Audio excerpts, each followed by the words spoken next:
وَإِذْ قَالَتِ الْمَلَائِكَةُ يَا مریم، اور جب فرشتوں نے کہا اے مریم، ان اللہ اصطفاکی وطہرکی واصطفاکی علی نساء العالمین، بے شک اللہ نے تمہیں منتخب کر لیا۔ جب فرشتوں نے کہا اے مریم، اللہ نے تمہیں منتخب کر لیا اور تمہیں پاک کر دیا، وطہرکی واصطفاکی، اور تمہیں چن لیا، بزرگی دی، واصطفاکی علی نساء العالمین، اور تمہیں تمام جہانوں کی عورتوں پر بزرگی دے دی، بزرگی دی۔ جب فرشتوں نے کہا، پچھلی آیات جو کل پرسوں چوتھ بیان ہوئی، ان کے اندر اللہ تعالیٰ نے حضرت زکریا علیہ السلام کا ذکر فرمایا تھا۔ اگر آپ کو یاد ہو، حضرت یحییٰ علیہ السلام کا ذکر فرمایا تھا، حضرت بی بی مریم کا ذکر فرمایا تھا، اور حضرت زکریا علیہ السلام کا ذکر فرمایا تھا کہ انہوں نے ان کی کفالت کا بیڑا جو ہے وہ اٹھایا، ذمہ اٹھایا جو ان سے، اور ان کی پرورش۔ تو پھر جب حضرت زکریا علیہ السلام بی بی مریم کے پاس آتے تھے تو ان کے حجرے میں کیا دیکھتے تھے؟ گرمیوں کے موسم میں سردیوں کے پھل، اور سردیوں کے موسم میں گرمیوں کے پھل پڑے ہوتے تھے۔ تو انہوں نے پوچھا کہ اے مریم، یہ کہاں سے گرمیوں کے سیزن میں سردیوں کے پھل فروٹ اور سردیوں کے سیزن میں گرمیوں کے پھل فروٹ تمہاری حجرے میں کہاں سے آتی ہیں؟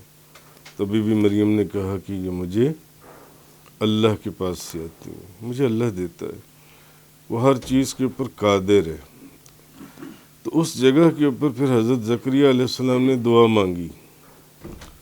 ان کے دل میں خیال آیا کہ یا اللہ، اگر تو بی بی مریم کو بے موسم پھل دے سکتا ہے تو میری اولاد نہیں ہے، میں بوڑھا ہو گیا ہوں، میرا سر سفید ہو گیا، میری ہڈی کمزور ہو گئی اور میں بوڑھا ضعیف ہو گیا، تو اگر تو بی بی مریم کو بے موسم پھل دے سکتا ہے، سردیوں میں گرمیوں کے اور گرمیوں میں سردیوں کے سیزن کے پھل فروٹ تیری بارگاہ سے بی بی مریم کے لیے آتے ہیں، تو بھلے میری اولاد کا سیزن گزر چکا، میں بوڑھا ضعیف ہو گیا، تو ہر چیز پر قادر ہے، تو پھر تم بے موسم کی اولاد مجھے بھی دے سکتا ہے، تو مجھے بھی بے موسم کی اولاد دینے پر قادر ہے۔ تو فرشتوں نے ان کو ندا کی اور ان کو خوشخبری دی کہ اللہ تعالیٰ نے آپ کی دعا قبول کی، اور نہ صرف دعا قبول کی بلکہ بیٹا ہوگا، اور بیٹے کا نام یحییٰ ہوگا، اور وہ بزرگ ہوگا، عورتوں سے بچنے والا ہوگا، اور اللہ کا ذکر کرنے والا ہوگا، نیک صالحین، اور نبی ہوگا، اور ہمارے صالحین میں سے ہوگا جو ان سے ہے۔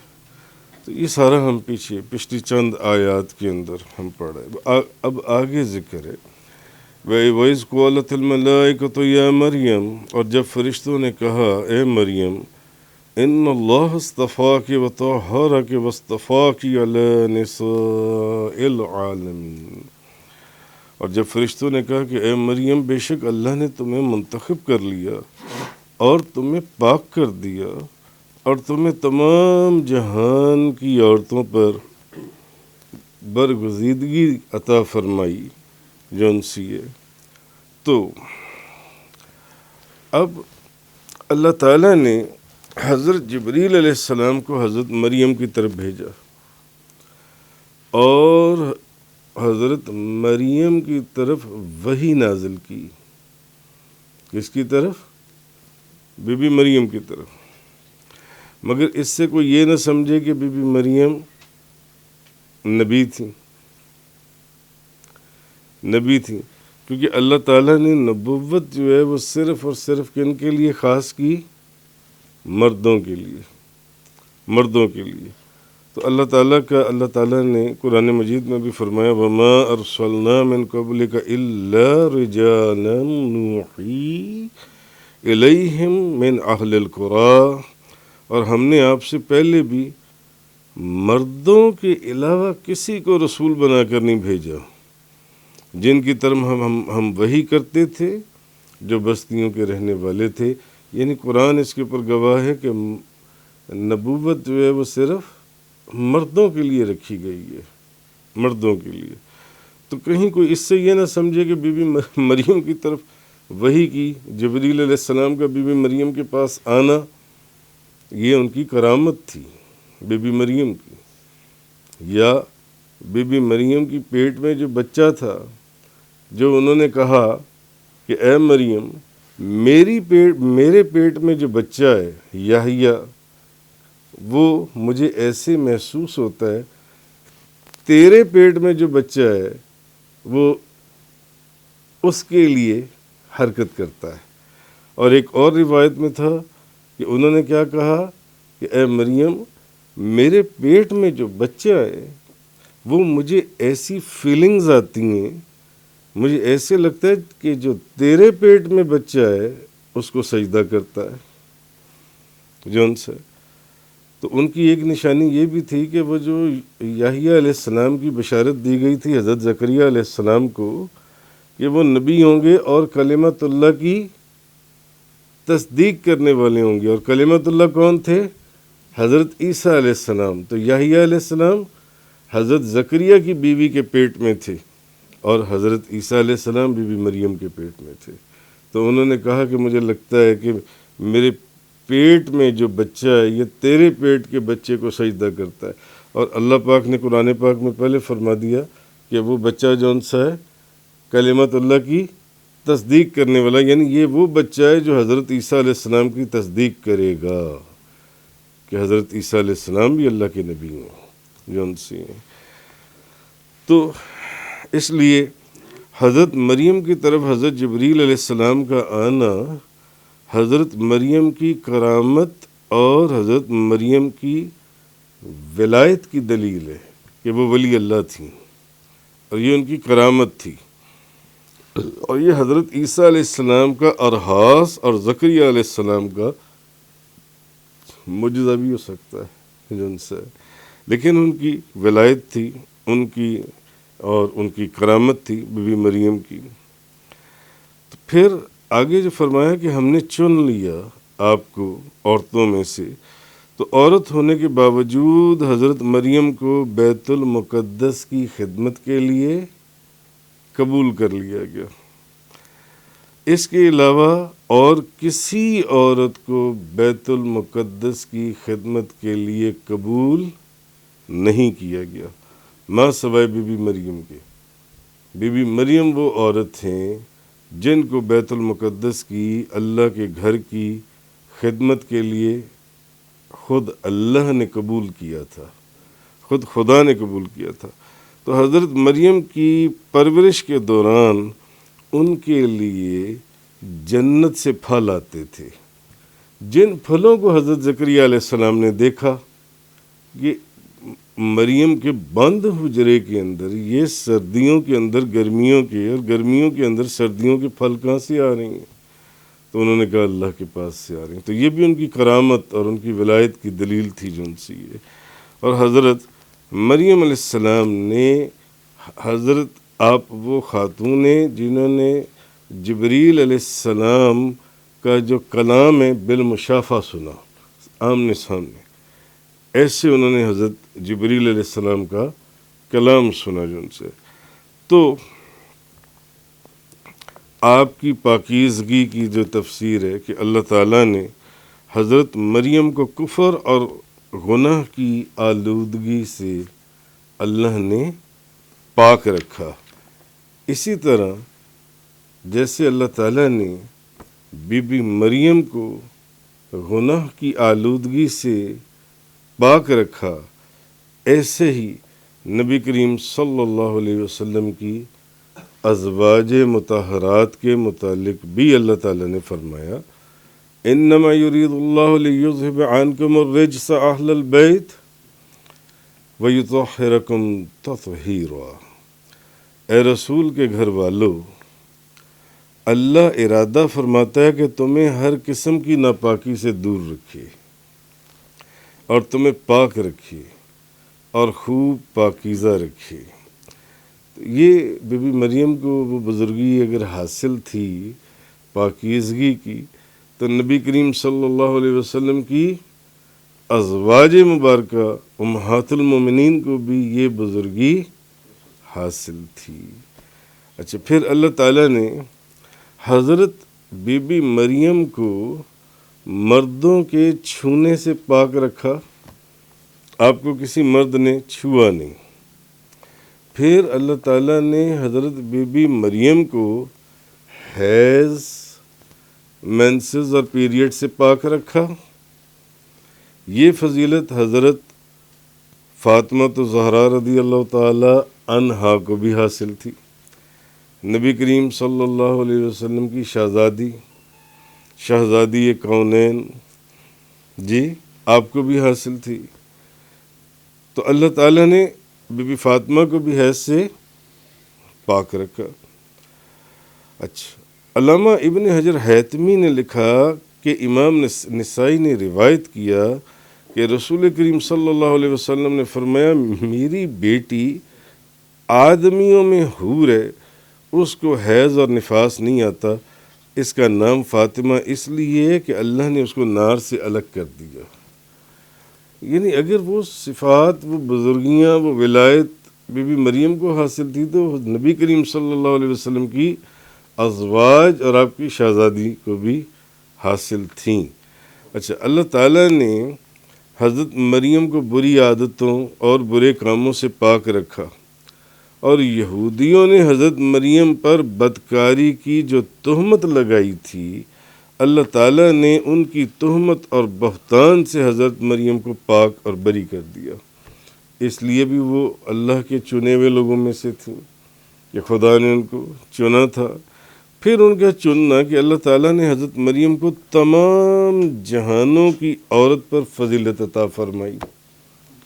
بی بی مریم کو تمام جہان والی عورتوں سے اللہ نے فضیلت عطا فرمائی، اور بغیر باپ کے اللہ تعالیٰ نے ان کے ہاں کس کی پیدائش کی؟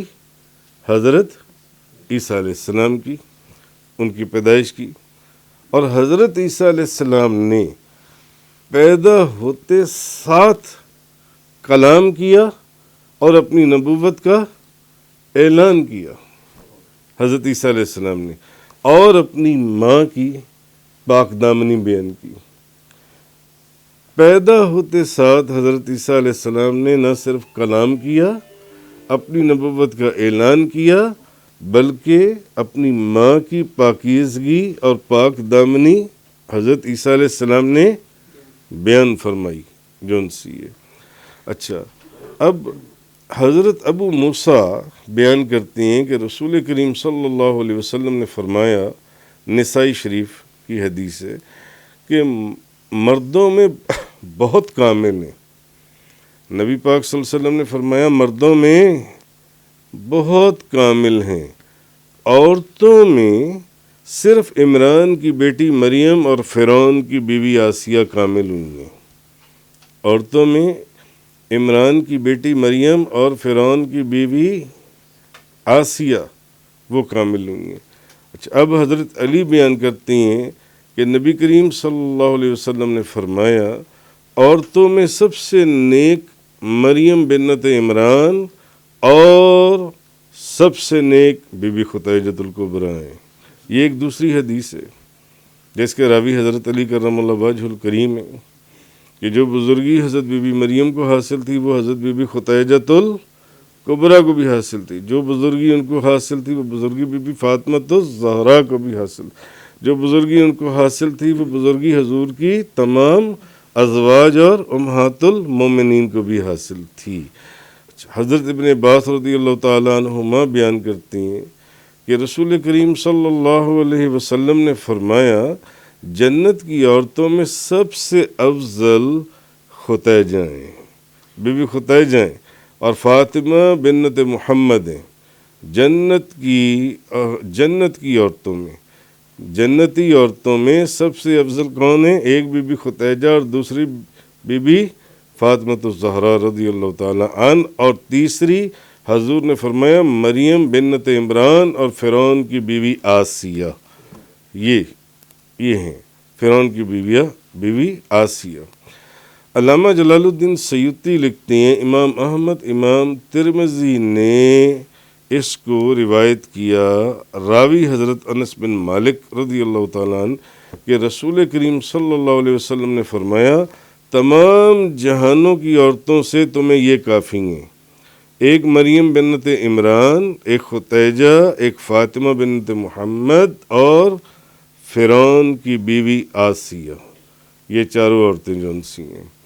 ایک اور روایت کے اندر ہے، حضرت عمار بن سعد سے روایت کیا کہ رسول کریم صلی اللہ علیہ وسلم نے فرمایا میری امت کی عورتوں پر ختیجہ کی اس طرح فضیلت دی گئی ہے، حضرت بی بی ختیجہ کو ایسے فضیلت دی گئی ہے جس طرح مریم کو تمام جہان کی عورتوں پر فضیلت دی گئی ہے۔ حضرت عیسیٰ علیہ السلام کی والدہ کو جس طرح تمام جہان کی عورتوں کے اوپر فضیلت دی گئی ہے، ایسے بی بی ختیجہ کو میری امت کی عورتوں میں فضیلت دی گئی ہے۔ نبی پاک صلی اللہ علیہ وسلم آپ نے یہ فرمایا۔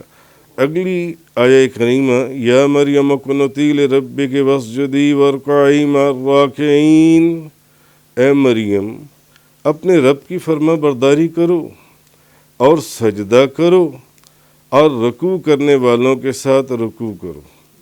اے مریم اپنے رب کی فرما برداری کرو اور کیا کرو؟ سجدہ کرو اور کیا کرو؟ رکوع کرو۔ رکوع پہلے ہوتا ہے یا سجدہ پہلے ہوتا ہے؟ رکوع پہلے ہوتا ہے، تو پھر سجدے کا کیوں فرمایا پہلے رکوع کا ذکر آنا چاہیے تھا، پھر سجدے کا ذکر آنا چاہیے تھا۔ رکوع کرو اور سجدہ کرو، مگر اللہ تعالیٰ نے کیا فرمایا؟ یا مریم اقنتی لربک، اے مریم اپنے رب کی فرما برداری کر، واسجدی اور سجدہ کر، برکعی مع الراکعین اور رکوع کرنے والوں کے ساتھ رکوع کرو۔ اب اس آیت میں یہ سوال آتا ہے کہ نماز میں پہلے رکوع ہے یا سجدہ؟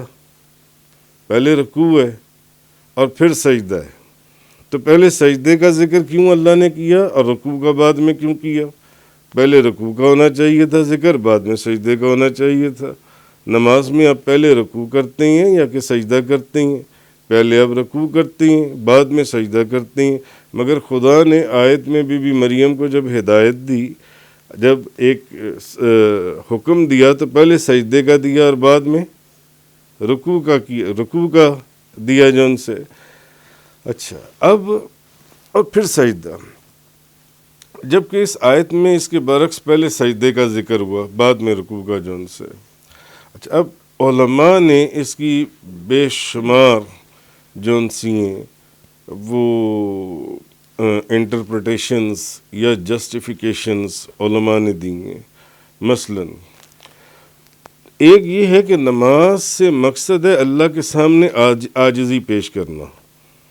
نماز کا سب سے بڑا مقصد کیا ہے کہ خدا کے سامنے اپنی عاجزی پیش کرنا اور ذلت کا اظہار کرنا، خدا کے سامنے ذلت کا اظہار کرنا اور اپنی عاجزی کو پیش کرنا۔ اور سب سے زیادہ عاجزی اور ذلت کا اظہار کس رکن کے اندر ہوتا ہے؟ قیام میں، رکوع میں، سجدے میں، اتحیات میں۔ سب سے زیادہ اپنی عاجزی اور ذلت کا اظہار سجدے میں ہوتا ہے۔ سجدے میں انتہائی عاجزی اور ذلت کا اظہار ہے۔ کیوں؟ کیونکہ سجدے میں انسان اپنا ماتھا، اپنی پیشانی زمین کے اوپر رگڑ دیتا ہے، زمین کے اوپر رکھ دیتا ہے، اور اپنے جسم کے سب سے مکرم اور مشرف حصے کو اور عضو کو زمین کے اوپر رکھ دیتا ہے، زمین کے اوپر ایسی جگہ پر رکھ دیتا ہے جہاں جس جگہ کو لوگ اپنے پاؤں سے رونتے ہوئے گزرتے ہیں، ایسا ہی ہے نا، اس جگہ کے اوپر اپنے سب سے مشرف حصے کو اور مکرم حصے کو اللہ تعالیٰ اپنے ماتھے کو اس جگہ، بندہ اپنے ماتھے کو اس جگہ کے اوپر رکھتا ہے جس جگہ کو لوگ اپنے پاؤں کے نیچے روند رہی ہوتی ہیں، یعنی سب سے زیادہ عاجزی اور ذلت کا اظہار جون سا ہے وہ نماز کے کون سے رکن کے اندر ہے؟ سجدے کے اندر، سجدے کے اندر۔ اور چونکہ نماز کا اہم مقصد عاجزی کا اظہار ہے، ذلت کا اظہار ہے، تو پھر اس لیے وہ چونکہ ادا سجدے سے ہوتا ہے، اس لیے اس آیہ مبارکہ کے اندر علماء نے فرمایا کہ اللہ تعالیٰ نے پہلے سجدے کا ذکر کیا، بعد میں رکوع کا اللہ تعالیٰ نے ذکر کیا۔ حضرت ابو ہریرہ رضی اللہ تعالیٰ عنہ بیان کرتے ہیں کہ نبی کریم صلی اللہ علیہ وسلم نے فرمایا بندے کو اللہ کا سب سے زیادہ قرب اس وقت حاصل ہوتا ہے جب وہ سجدہ کر رہا ہو۔ بندے کو اللہ کا سب سے زیادہ قرب کس حالت میں حاصل ہوتا ہے؟ سجدے کی حالت میں سب سے زیادہ بندہ خدا کے قریب ہوتا ہے سجدے کی حالت میں۔ اس آیت اور ان احادیث سے معلوم ہوا کہ سجدہ وہ عمل ہے جو بندے کو خدا کے قریب کرتا ہے اور یہ اللہ کے نزدیک محبوب عمل ہے۔ اسی لیے اس آیت میں اللہ نے پہلے سجدے کا ذکر کیا اور بعد میں رکوع کا ذکر کیا، بعد میں رکوع کا ذکر کیا۔ اچھا، تیسری وجہ جو علماء نے بتائی، انہوں نے کہا کہ یہ بھی ہو سکتا ہے کہ حضرت زکریا علیہ السلام کی شریعت میں سجدہ پہلے ہو اور رکوع بعد میں ہو۔ ہماری شریعت میں رکوع پہلے ہے، سجدہ بعد میں، مگر یہ بات ہو رہی ہے حضرت زکریا علیہ السلام کے دور کی، تو ان کی شریعت میں ہو سکتا ہے سجدہ پہلے ہو اور رکوع بعد میں ہو، تو اس لیے یہاں پر سجدہ پہلے سجدے کا ذکر کیا گیا جون سے۔ تو حضرت مریم کی پرورش ان کی خالہ نے کی، بی بی مریم کی پرورش کس نے کی؟ ان کی خالہ نے کی۔ تو اس سے معلوم ایک بات یہ بھی ہوتی ہے قرآن کریم سے کہ دور کے رشتہ داروں میں پرورش کرنے کی جو سب سے زیادہ حقدار ہے وہ بچے کی خالہ ہے، بچے کی خالہ ہے جو سب سے زیادہ حقدار ہے رشتہ داروں کے اندر۔ اگر بچے کی پرورش کرنی پڑ جائے تو وہ کون ہے؟ بچے کی خالہ۔ قرآن سے ہم نے یہ سارا دیکھا۔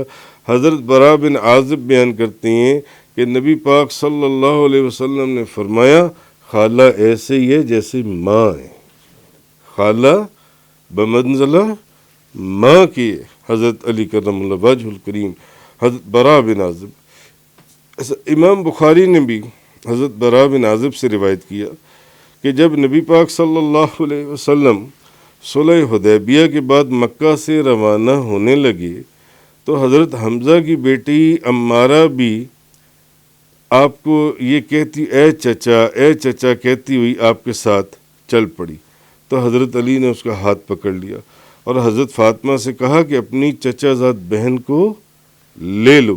انہوں نے اس کو اٹھا لیا۔ پھر اس کی پرورش کے متعلق حضرت علی، حضرت زید بن حارثہ اور حضرت جعفر کے اندر بحث اور تکرار ہوئی۔ حضرت جعفر، حضرت زید بن حارثہ اور حضرت علی کے درمیان میں زبردست تکرار ہوئی، بحث ہوئی اس بچی کی پرورش کے لیے۔ تو حضرت علی نے کہا کہ میں اس کا زیادہ حقدار ہوں کیونکہ یہ میرے چچا کی بیٹی ہے۔ حضرت جعفر نے کہا یہ میرے چچا کی بیٹی ہے اور اس کی خالہ میرے نکاح میں، اس کی بچی کی سگی خالہ میرے نکاح میں، حضرت جعفر نے کہا، اور حضرت زید نے کہا یہ میرے بھائی کی بیٹی ہے۔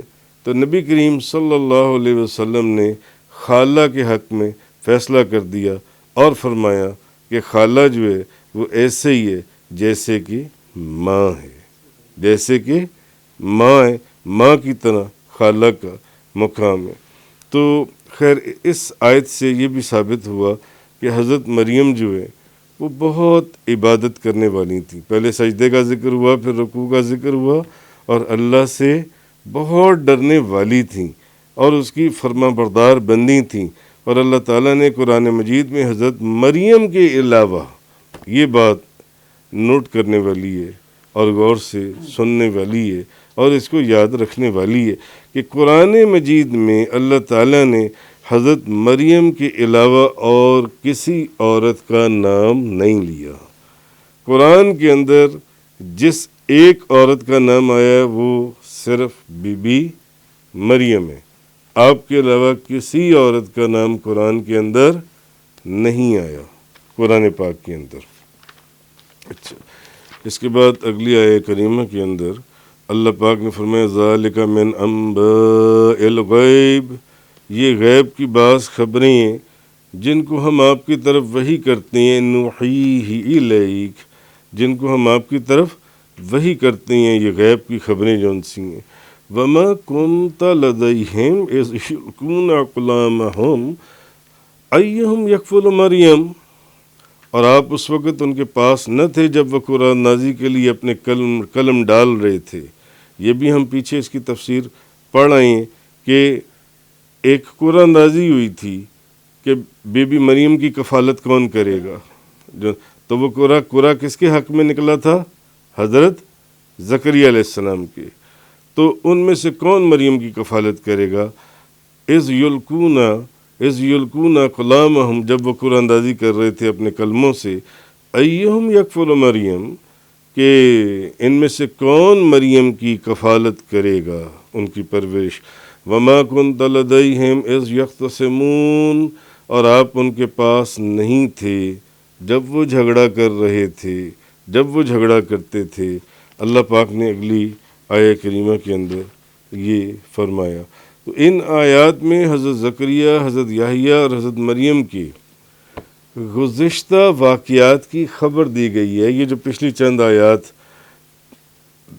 3-4 دن سے جس کی تفسیر بیان ہو رہی ہے، اور یہ غیب کی اللہ پاک نے فرمایا کہ یہ غیب کی وہ خبریں ہیں جن کو آپ خود سے نہیں جانتے تھے، اور نہ آپ کی قوم کا کوئی فرد ان باتوں کو جانتا تھا، نہ آپ نے کسی مکتب میں جا کر کسی سے ان باتوں کے متعلق سن رکھا تھا کہ آپ نے سنا تھا، نہ آپ نے کسی کتاب میں ان کو پڑھا تھا، اور نہ ہی یہ لوگ حضرت یحییٰ، حضرت زکریا، بی بی مریم، نہ ہی یہ لوگ جن سے آپ ان کے زمانے میں موجود تھے کہ آپ ان واقعات کا مشاہدہ کر لیا ہوتا، آپ نے ان سب چیزوں کو دیکھ لیا ہوتا. تو آپ نے ان گزشتہ واقعات کی جو صحیح خبریں بیان کی ہیں، ان کے علم کا ذریعہ جون سے صرف اور صرف اللہ کی وحی ہے جو آپ پر نازل ہوتی ہے. یہ صرف اس کا ذریعہ کیا ہے جو آپ کو یہ ساری باتیں آپ آج بتا رہے ہیں لوگوں کو، نہ تو مکتب میں، نہ کہیں سے پڑھا، نہ کہیں سے سنا، نہ آپ ان کے دور میں تھے جب یہ لوگ گزرے جون سے.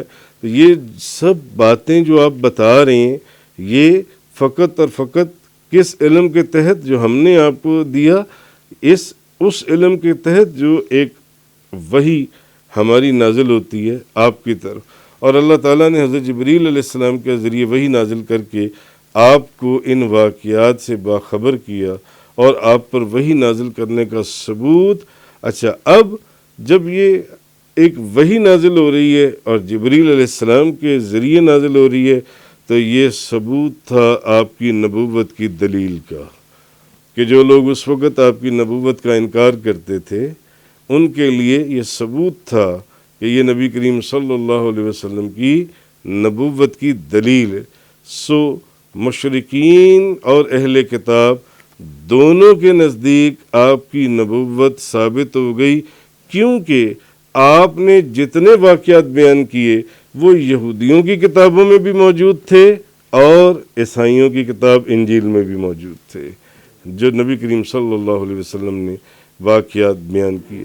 تو اللہ تعالیٰ نے حضرت نوح علیہ السلام اور ان کی قوم کے واقعات اور حالات سے بھی آپ کو وحی کے ذریعے اطلاع فرمائی، اور یہ تمام واقعات اہل کتاب کی کتابوں کے اندر یہ واقعات موجود تھے اور ان کا ذکر تھا، اور آپ صلی اللہ علیہ وسلم امی رسول تھے، امی نبی تھے، جنہوں نے کہیں سے بظاہر تو پڑھا نہیں نہ تھا، تو آپ نے کسی انسان سے پڑھے بغیر یا سنے بغیر تمام واقعات بیان فرمائے، یہ بھی آپ پر وحی نازل ہونے اور آپ کی نبوت کا ثبوت ہے، آپ پر وحی نازل ہونے اور آپ کی نبوت کی دلیل ہے۔ تو اللہ تعالیٰ نے ان واقعات کو بیان کر کے فرمایا تِلْکَ مِنْ أَنْبَاءِ الْغَيْبِ نُوحِيهَا إِلَيْكَ مَا كُنْتَ تَعْلَمُ أَنْتَ وَلَا قَوْمُكَ مِنْ قَبْلِ هَذَا، یہ غیب کی بعض خبریں ہیں جن کو ہم آپ کی طرف وحی کرتے ہیں، نہ آپ خود سے انہیں جانتے ہیں اور نہ اس سے پہلے آپ کی قوم کے لوگ جو ان سے ہیں۔ تو حضرت معاذ بن جبل آپ بیان کرتے ہیں کہ رسول کریم صلی اللہ علیہ وسلم نے فرمایا اللہ تعالیٰ نے میرے کندھوں کے درمیان اپنا دست قدرت رکھا۔ حضرت معاذ بن جبل، اللہ تعالیٰ نے میرے کندھوں کے درمیان میں اپنا دست قدرت رکھا، تو میں نے اس کی انگلیوں کی پوروں کی ٹھنڈک اپنے سینے میں محسوس کی، اپنے سینے کے اندر محسوس کی، اور اس وقت ہر چیز مجھ پر منکشف ہو گئی، مجھ پر ظاہر ہو گئی، اور میں نے اس کو جان لیا، کائنات کی ہر چیز کو میں نے جان لیا۔ امام ترمذی کہتے ہیں کہ میں نے امام بخاری سے اس حدیث کے متعلق سوال کیا، انہوں نے کہا یہ حدیث صحیح کے درجے میں آتی ہے۔ تو یہ اللہ پاک نے آگے فرمایا اس آیہ کریمہ کے اندر ذالک من انباء الغیب نوحیہ الیک وما کنت لدیہم اذ یلقون اقلامہم ایہم یکفل مریم وما کنت لدیہم اذ یختصفون، یہ غیب کی خبریں ہیں جن کی ہم آپ کی طرف وحی فرماتے ہیں، اور آپ اس وقت ان کے پاس نہ تھے جب وہ قرآن اندازیاں کرتے تھے اور اپنے قلموں کو ڈالتے تھے کہ کون مریم کی کفالت کرے گا، آپ ان کے پاس نہ تھے جب وہ جھگڑا کرتے تھے۔ تو یہ آپ کی نبوت کی اور آپ کی وحی کی دلیل ہیں۔ صدق اللہ تعالی۔ تفسیر قرآن کا یہ لیکچر انگلش میں سننے کے لیے براہ کرم ڈسکرپشن میں موجود لنک پر کلک کریں۔